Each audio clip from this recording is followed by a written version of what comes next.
I want to show this model just to demonstrate some of the misconceptions that people probably have about evolution, okay?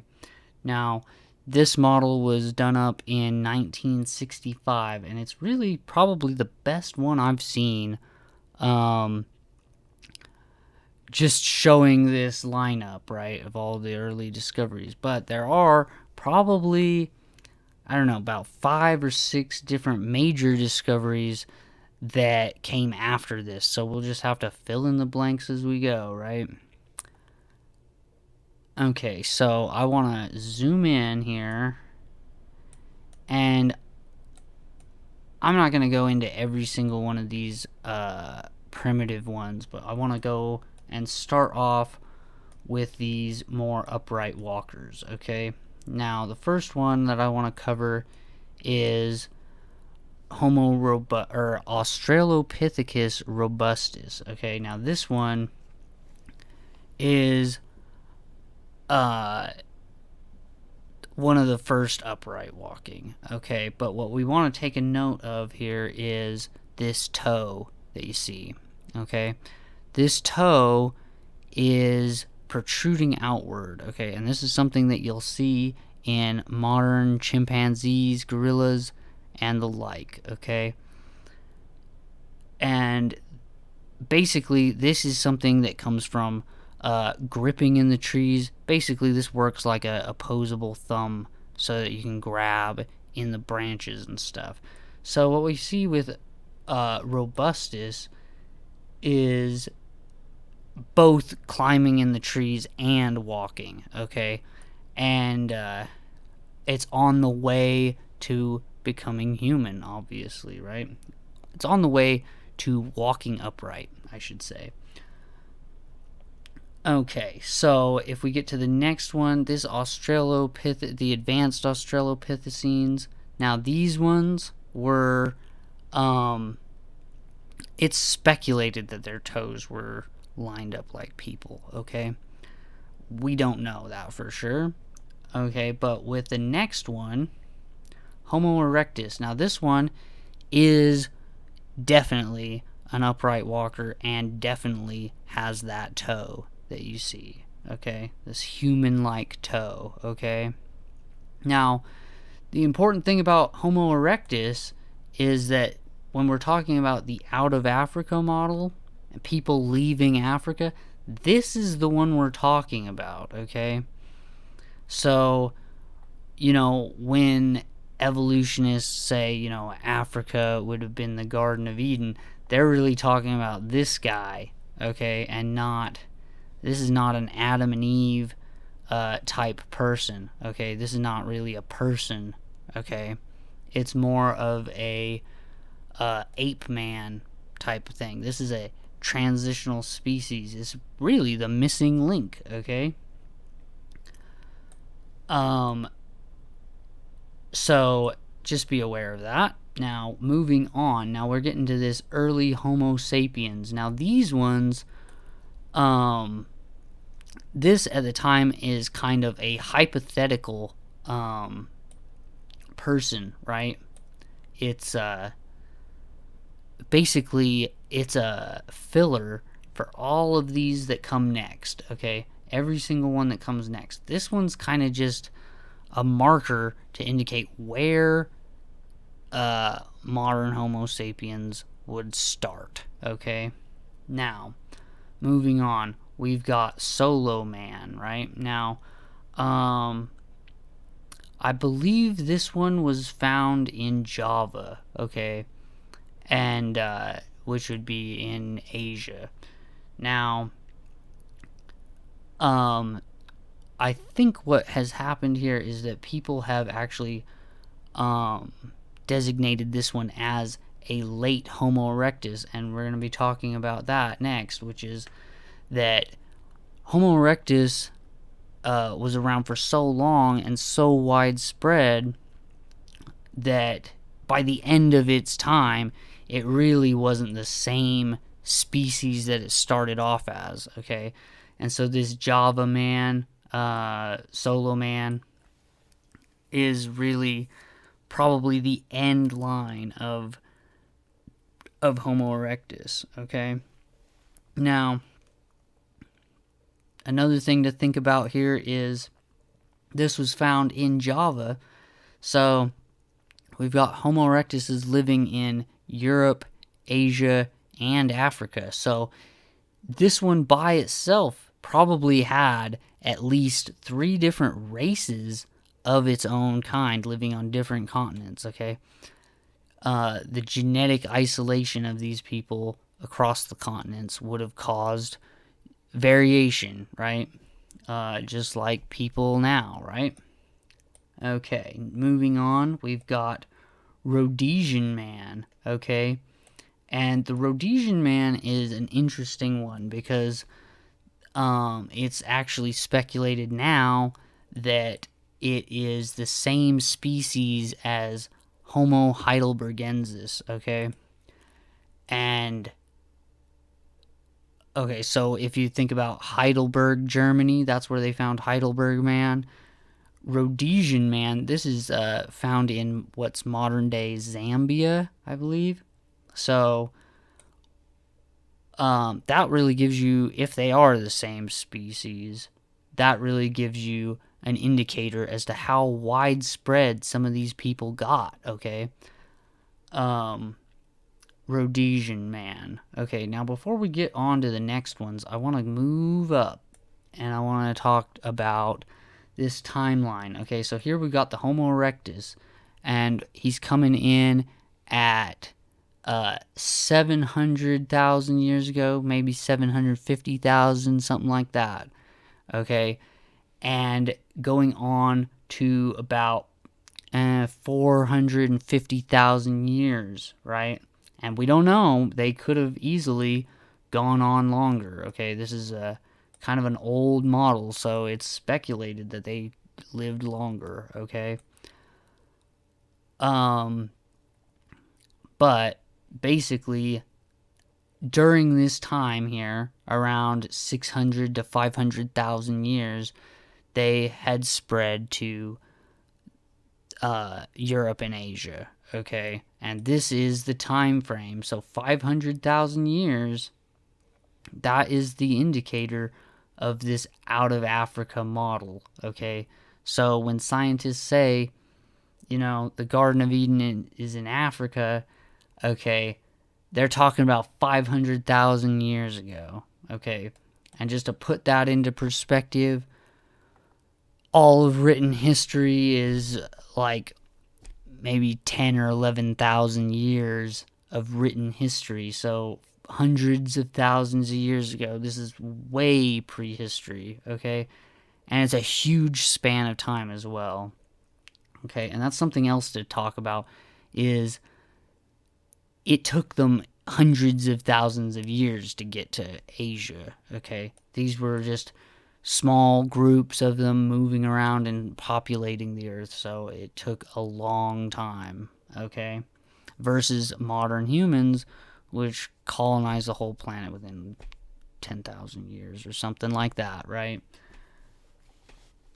Okay, so moving on. Now we got the early Homo sapiens. These guys are coming in at 200, 300,000 years. 300,000 years to 200,000 years, okay? Now, like I said, this model is an older model, and I do believe that these other people that are later on the line here, Cro-Magnons, Neanderthals, modern humans, Rhodesian man, actually pull back to 300,000 years roughly, okay? Some of them, Rhodesian man, I think they found that Heidelbergensis and dated it to something like almost 700,000 years ago. So, you know, some of these went back much further than was known in 1965. Okay, the Neanderthals. Now, before we get into these guys, I want to bring up something that's important that I think a lot of creationists miss when talking about evolution, okay? All 5 of these that are shown now are human contemporaries. Now, that is something that people don't really recognize, okay? These people are not the ancestors of modern man, okay? They are people who lived alongside modern humans, either on different continents or side by side with them, okay? Now, so what we're looking at here, these are the human contemporaries, and if we go back before this early Homo sapiens, we're looking at the human predecessors. These are the people who came before. These are the apes that led to humans, okay? So, really, all these guys, we're looking for the link between apes and man. None of these are those, okay? None of these led to humans, okay? Now, there have been discoveries since this thing has come out, so one of which is the Denisovans, okay? Now, the Denisovans were found in Denisova Cave in Asia, okay? And we would put them in between Neanderthals and Cro-Magnons, probably, or in between Rhodesian man and Neanderthals, okay? Something in there, okay? Now, we wouldn't really put them between. If we wanted to make this thing more accurate, all 5 of these would just be facing forward. They wouldn't be walking into each other, okay? And that's something important to note, because if we go back, okay, none of these turned into each other per se, okay? There was never advanced Australopithecine that ever gave birth to a Homo erectus, okay? They were spanned by hundreds of thousands of years. You look up here, 1.5 million years, okay? So, they slowly morphed. Between each one of these is like a million generations of transitional species, okay? They just basically, they turned into each other over millions of years. It's not, some revolution where somebody, like, they just all of a sudden started giving birth to a new kind, okay? They reproduced after their own kind, okay? Just like in the Bible, okay? But the kind changed over time, okay? Okay, so back to the contemporaries, okay? So we've got the Neanderthals, the Cro-Magnons, and modern humans, okay? And the Denisovans, which are not on this. Now, the Neanderthals are probably the most documented of all these people. These are the ones that everybody sees the documentaries about, where they are, speculated as to why they went extinct or where they went and all these things. Now, most of the time, they are focusing on the European Neanderthals. These people populated Ice Age Europe, okay? But they also populated the Middle East, okay? And Asia, okay? So the expanse in which these people lived is constantly expanding based on new findings in science, okay? So, and we're going to be talking about the Shanidar Cave, which is one of the best preserved locations to find Neanderthals in. I think they found like between 4 and 6 different specimens there, including burials and everything, okay? So, Neanderthals living in the Middle East, okay? Now, if we move on to the next one, that's Cro-Magnons, okay? Now, the Cro-Magnons, most modern scientists will say these are just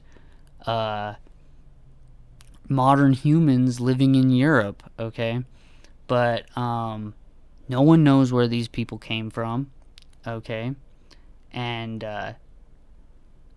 we don't know where they went either. So Yeah, they are probably some of the most mysterious of all these people, okay? Where'd they come from? Where'd they go? That's what we want to know. And then, of course, modern man. Now, modern man originates in Africa. We know this because we found ancient bones of them in Africa, okay? And this is something I should have brought up in the first place, which is that the out of Africa model is misleading to people, because what we get is anatomically modern humans originating in Africa and spreading out, and we have Homo erectus living in Africa and spreading out. So this out of Africa model happened twice, and so it's important to designate which of these we're talking about. Are we talking about Homo erectus leaving Africa, or are we talking about anatomically modern humans leaving Africa?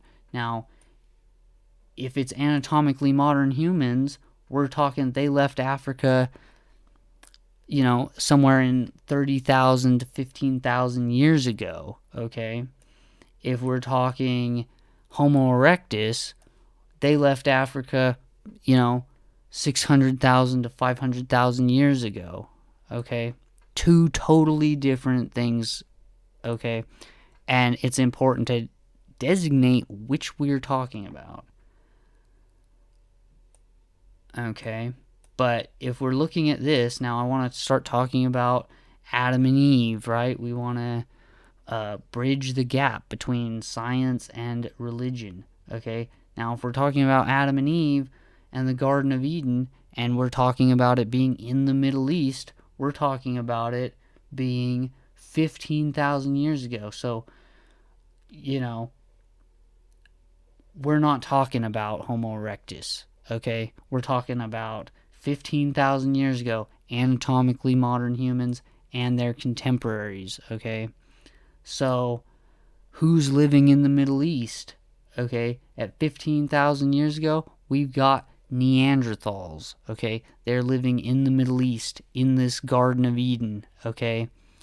Modern humans, where are they living? Africa, okay? So, what we're getting to here is that the people that we find in the Bible, okay, the Adam and Eve people, Cain and Abel, okay, that is Neanderthal territory. They were the ones that lived in this Fertile Crescent when it was a Garden of Eden, when there was rivers flowing everywhere, and when there was tons of animals, and the place was a jungle, okay, or a forest, maybe I should say.